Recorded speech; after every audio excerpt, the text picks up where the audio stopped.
네, 안녕하세요. 대기업의 이경민입니다. 오늘은 대한제분을 같이 살펴보도록 할 텐데, 대한제분이 재고 자산을 정리를 했는데, 이게 이제 주가에 어떤 영향을 미치고 또 어떻게 전개될지 그런 요인을 같이 연결지어서 한번 살펴보는 시간을 갖도록 하겠습니다. 자, 먼저요. 기업이 재무 건전성이 개선이 되고, 그 다음에 영업현금 활동이 증가를 하게 된다면은 어떤 상황이 벌어질까요? 아무래도 첫 번째는 이 뜻은 당연히 현금을 잘 창출하고 있다는 뜻이 되겠죠. 그래서 보시는 것처럼 여러 가지 요소가 있겠지만 올해 대한제분의 주가는 꾸준히 상승세를 이어지고 있는 모습이다라고 볼 수 있는데 이것도 역시 대한제분 역시 K푸드의 흐름을 탔지만 결국에는 재무 건전성이 좋아지고 있는 게 이 단단하게 우상향을 하고 있는 기조로 갈 수 있는 끌어올리는 영향이 있지 않나라고도 생각이 드는데요. 일단은 재무 건전성이 개선이 되고 있고 잉여현금이 유입이 되고 있으면서 투자자에 대한 신뢰가 또 높아지고 또 주가에 긍정적인 요소가 미치고 있지 않나라고 생각이 드는데요. 보시는 것처럼 대한제분이 재고 자산을 정리를 하고 잉여현금을 확보했다라고 했는데 뭐 잘 모르는 단어라도 일단 현금이 많아지면 좋은 신호라고 당연히 인식을 할 수 있겠죠. 그러면서 이제 배당금이 또 잉여 자금이 많아지게 되면요. 배당금의 인상으로 또 이어질 수도 있고 또 자사주의 매입이나 주주 환원 정책으로까지 이어질 수 있기 때문에 일단 돈이 많아지면 뭔가를 할 수 있는 게 많아지고 가능성까지 같이 끌어오게 되는 거겠죠. 그러다 보니까 주가도 같이 상승을 할 수 있는 이런 선순환 구조를 갖게 됩니다. 바로 보시는 것처럼 영업 활동 현금 흐름 자체가 1년 만에 엄청나게 치솟아 올랐고요. 그리고 재무 활동 현금 흐름도 많이 줄은 모습을 보이고 있습니다. 그리고 현금성 자산 또한 지금 가파르게 증가하고 있는 모습을 보이고 있죠.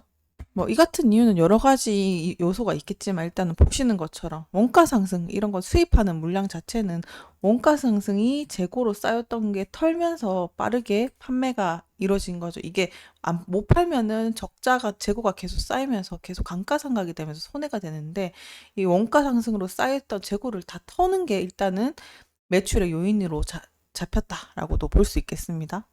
더불어서 이제 대한제분 자체도 이 원재료 관리를 조금 잘했다고 볼 수도 있겠는데요. 원맥이나 이런 것들을 전량 수입을 하고 있는데 이런 것들을 재고 사정을 수급을 조절을 잘 하면서 관리에 좀 집중을 했던 것도 아무래도 영업 현금이 늘어나게 되지 않았나라고도 보여집니다. 그렇지만 이렇게 재무제표가 일시적으로 또 좋아질 수도 있는 거니까 동시에 또 살펴봐야 되는 건요. 이 재고 자산도 일시적으로 개선이 될 수도 있었다라는 건데요. 일단은 여러 가지 요인이 있겠지만 지금은 당장은 잘 돌려세워서 신호를 보낼 수 있지만 또 장기적으로 봤을 때는 이런 성과가 계속 될 수 있을지도 아무래도 살펴봐야 되는 거고 또 더불어서 지금까지는 대한제분 자체가 원가나 재고 관리를 잘 했지만 이런 변동성에 따라서 또 얼마나 가격 변동이 있을지 재고를 또 얼마나 털게 될지도 모르겠지만 지금 시점 자체는 잘 털고 재무 관리에 단단하게 와 있다라고도 볼 수 있겠습니다. 그리고 더불어서 이제 영업 활동 현금이 증가했던 그 가장 중요한 포인트가 뭐냐면 이거는 내 본업, 영업 활동에서 내가 내 본업, 내 그라운드에서 돈을 벌었으니까 이 현금 창출을 아주 잘 하고 있구나. 내 본업에서 돈을 벌었다는 거는 굉장히 유의미하다라고도 볼 수 있겠죠. 이게 어떻게 보면 첫 번째 가장 중요한 포인트지 않나라고도 생각이 듭니다. 그래서 다시 돌아와서요. 이 시장 반응이 항상 늘 민감하게 반응하죠. 특히 주가 자체는 잉여현금 변화에 되게 민감하게 반응할 수 있는데요. 이거는 이제 투자자들이 기업의 재무 상태를 정말 중요하게 생각하기 때문에 이 주가에 영향을 미치기 때문입니다. 그래서 잉여현금과 차트의 연관성은 기업 재무의 안전성과도 연결이 되는 거기 때문에 아무래도 이렇게 단단하게 갈 수 있었던 거는 현금 흐름, 잉여 현금 흐름이 굉장히 큰 몫을 했다라고도 볼 수 있겠습니다.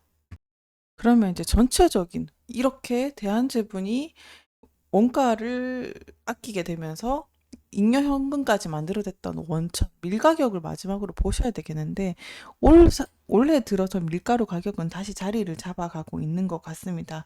가격이 보시는 것처럼 작년에는 한번 한 차례 폭등이 있었다가 다시 제자리를 찾아가면서 이제 하락을 하고 있는 모습이니까 올해는 전체적으로 원자재 가격에 있어서도 큰 변동성이 없지 않을까 하는 흐름으로 이어지고 있습니다.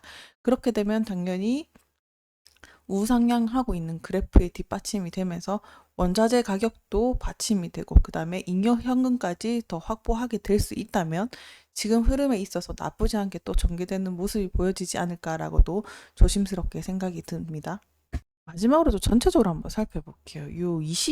영화가 23년 자체가 이렇게 보시면 요때 자체가 다 밀가루 가격이 폭락가 폭락이 아니라 전체적으로 변동성이 컸던 원자재 가격이 컸던 시기였습니다. 그렇게 되면서 원가가 증가를 하고 영업이익률에도 조금 부정적인 영향을 미치면서 주가가 변동성이 크고 또 전체적으로 저조하다라는 느낌을 받았었는데요.